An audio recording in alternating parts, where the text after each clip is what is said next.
भगवान भोलेनाथांना असं का?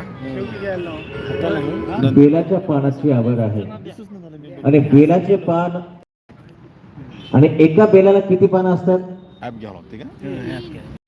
त्रिदलम त्रिगुणाकारम त्रिनेत्रंच त्रियायुधम त्रिजन्म पाप संहारम एक बिल्वम शिवार्पणम असं आपण बिल्वदल वाहताना आपण कोणता ऍप आहे? म्हणत असतो.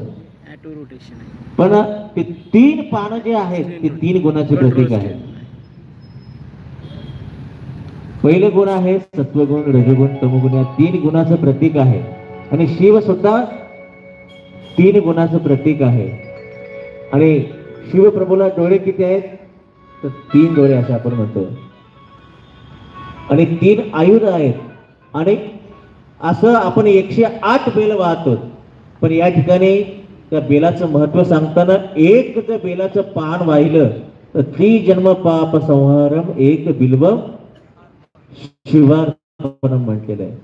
3 जन्माचं पाप, एका जन्माचं नाही, 3 जन्माचं पाप एका बेलाच्या पान वाहिल्यानं जात असते. तर आपण 108 बेल श्रावण महिन्यामध्ये रोज वाहतो. मग किती जन्माचं पाप गेलं असेल?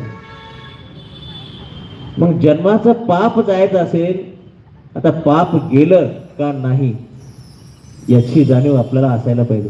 का जात नाही याचं कारण असं आहे, मनामध्ये भाव असायला पाहिजे.